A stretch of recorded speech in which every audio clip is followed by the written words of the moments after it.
नमस्कार दोस्तों, स्वागत है आपका मार्कंडेय पुराण में। आज हम देखेंगे अदिति के गर्भ से भगवान सूर्य का अवतार। तो आइए दोस्तों शुरू करते हैं।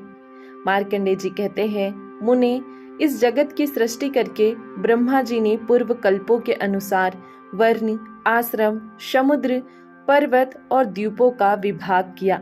देवता, दैत्य तथा सर्प आदि के रूप और स्थान भी पहले की ही भांति बनाए।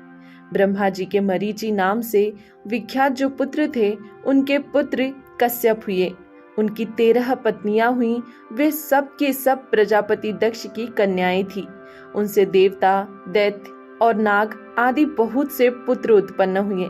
अदिति ने त्रिभुवन के स्वामी देवताओं को जन्म दिया। दीदिति ने दैत्यों को तथा दनु ने महापराक्रमी एवं भयानक दानवों को उत्पन्न किया।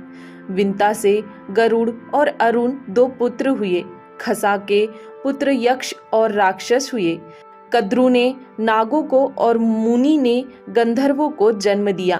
क्रोधा से कुल्याये तथा अरिष्ठा से अप्सराएं उत्पन्न हुई। ईरा ने एरावत आदि हाथियों को उत्पन्न किया। ताम्रा के गर्भ से शयनी आदि कन्याएं पैदा हुई। उन्हीं के पुत्र सेन यानी बाज, भास और शुक्र आदि पक्षी हुए। इला से वृक्ष तथा प्रधा से जल जंतु उत्पन्न हुए। कश्यप मुनि के अदिति के गर्भ से जो संतानें हुई, उनके पुत्र पौत्र दौहित्र तथा उनके भी पुत्रों आदि से यह सारा संसार व्याप्त है। कश्यप के पुत्रों में देवता प्रधान हैं। इनमें कुछ तो सात्विक है, कुछ राजस है और कुछ तामस है। ब्रह्मवेत्ताओं में श्रेष्ठ परमेष्ठी प्रजापति ब्रह्मा जी ने देवताओं को यज्ञ भाग का भोक्ता तथा त्रिभुवन का स्वामी बनाया, परंतु उनके सौतेले भाई दैत्यों, दानवों और राक्षसों ने एक साथ मिलकर उन्हें कष्ट पहुंचाना आरंभ कर दिया। इस कारण 1000 दिव्य वर्षों तक उनमें बड़ा भयंकर युद्ध हुआ। अंत में देवता पराजित हुए और बलवान दैत्यों तथा दानवों को विजय प्राप्त हुई। अपने पुत्रों को दैत्यों और दानवों के द्वारा पराजित एवं त्रिभुवन के राज्य अधिकार से वंचित तथा उनका यज्ञ भाग छीन गया देख माता अदिति अत्यंत शोक से पीड़ित हो गई। उन्होंने भगवान सूर्य की आराधना के लिए महान यत्न आरंभ किया।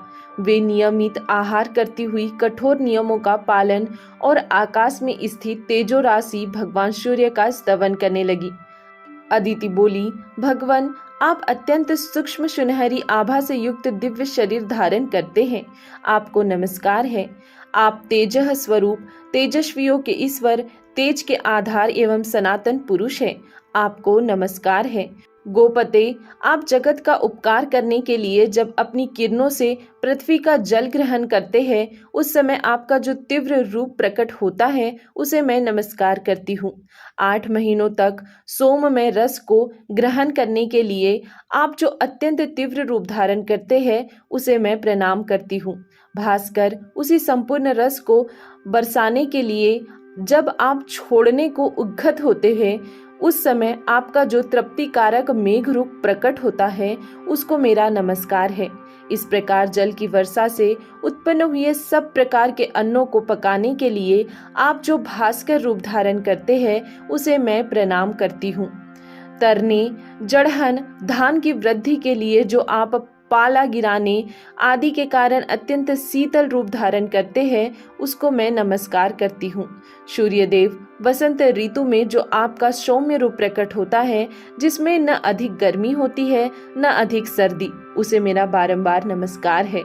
जो संपूर्ण देवताओं तथा पितरों को तृप्त करने वाला और अनाज को पकाने वाला है, आपके उस रूप को नमस्कार है। जो रूप लताओं और वृक्षों का एकमात्र जीवनदाता तथा अमृतमय है, जिसे देवता और पितर पान करते हैं, आपके उस सोम रूप को नमस्कार है।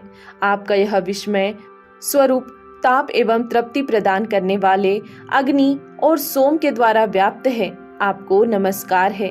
विभावसो, आपका जो रूप ऋक, यजु और साममय तेजों की एकता से एक विश्व को तपाता है तथा जो वेद त्रयी स्वरूप है, उसको मेरा नमस्कार है। तथा जो उससे भी उत्कृष्ट रूप है, जिसे ओम कहकर पुकारा जाता है, जो अस्थूल अनंत और निर्मल है, उस सदात्मा को नमस्कार है। इस प्रकार देवी अदिति नियम पूर्वक रहकर दिन रात सूर्य देव की स्तुति करने लगी। उनकी आराधना की इच्छा से वे प्रतिदिन निराहार ही रहती थी। तदंतर बहुत समय व्यतीत होने पर भगवान सूर्य ने दक्ष कन्या अदिति को आकाश में प्रत्यक्ष दर्शन दिया। अदिति ने देखा, आकाश से पृथ्वी तक तेज का एक महान पुंज स्थित है। उद्दीप्त ज्वालाओं के कारण उसकी ओर देखना कठिन हो रहा है। उन्हें देखकर देवी अदिति को बड़ा भय हुआ। वे बोली, गोपते, आप मुझ पर प्रसन्न हो। मैं आपके आकाश में आपको जिस प्रकार देखती थी वैसे आज नहीं देख पाती। इस समय यहाँ भूतल पर मुझे केवल तेज का समुदाय दिखाई दे रहा है। दिवाकर, मुझ पर कृपा कीजिए जिससे आपके रूप का दर्शन कर सकूं। भक्त वत्सल प्रभु, मैं आपकी भक्त हूँ। आप मेरे पुत्रों की रक्षा कीजिए। आप ही ब्रह्मा होकर इस विश्व की सृष्टि करते हैं। आप ही पालन करने के लिए उद्यत होकर इसकी रक्षा करते हैं तथा अंत में यह सब कुछ आप में ही लीन होता है। संपूर्ण लोक में आपके सिवा दूसरी कोई गति नहीं है। आप ही ब्रह्मा, विष्णु, शिव, इंद्र, कुबेर, यम, वरुण, वायु, चंद्रमा, अग्नि, प्रकाश, पर्वत और समुद्र है। आपका तेज सबका आत्मा है। आपकी क्या स्तुति की जाए। यज्ञेश्वर, प्रतिदिन अपने कर्म में लगे हुए ब्राह्मण भांति भांति के पदों से आपकी स्तुति करते हुए यजन करते हैं। जिन्होंने अपने चित्त को वश में कर लिया है, वे योगनिष्ठ पुरुष योग मार्ग से आपका ही ध्यान करते हुए परम पद को प्राप्त होते हैं। आप विश्व को ताप देते, उसे पकाते, उसकी रक्षा करते और उसे भस्म कर डालते हैं। फिर आप ही जल गर्भित शीतल किरणों द्वारा इस विश्व को प्रकट करते और आनंद देते हैं। कमल योनि ब्रह्मा के रूप में आप ही सृष्टि करते हैं। अच्युत विष्णु नाम से आप ही पालन करते हैं तथा कल्पांत में रूप रुद्र धारण करके आप ही संपूर्ण जगत का संहार करते हैं। मार्कंडे जी कहते हैं, तदंतर भगवान सूर्य अपने उस तेज से प्रकट हुए उस समय में तपाए हुए तांबे के समान कांतिमान दिखाई देते थे। देवी अदिति उनका दर्शन करके चरणों में गिर पड़ी। तब भगवान सूर्य ने कहा, देवी, तुम्हारी जो इच्छा हो वह वर मुझसे मांग लो। तब देवी अदिति घुटने के बल से पृथ्वी पर बैठ गई और मस्तक नवाकर प्रणाम करके वरदायक भगवान सूर्य से बोली, देव, आप प्रसन्न हो। अधिक बलवान दैत्यों और दानवों ने मेरे पुत्रों के हाथ से त्रिभुवन का राज्य और यज्ञ भाग छीन लिए हैं। गोपते, उन्हें प्राप्त कराने के निमित्त आप मुझ पर कृपा करें। आप अपने अंश से देवताओं के बंधु होकर उनके शत्रुओं का नाश करें। प्रभु, आप ऐसी कृपा करें जिससे मेरे पुत्र पुनः यज्ञ भाग के भोक्ता तथा त्रिभुवन के स्वामी हो जाए। तब भगवान सूर्य ने अदिति से प्रसन्न होकर कहा, देवी, मैं अपने सहस्त्र अंशों सहित तुम्हारे गर्भ से अवतीर्ण होकर तुम्हारे पुत्र के शत्रुओं का नाश करूंगा। इतना कहकर भगवान सूर्य अंतर्धान हो गए और अदिति भी संपूर्ण मनोरथ सिद्ध हो जाने के कारण तपस्या से निवृत्त हो गई। तदंतर सूर्य की सुषुम्ना नाम वाली किरण, जो सहस्त्र किरणों का समुदाय थी, देव माता अदिति के गर्भ में अवतीर्ण हुई।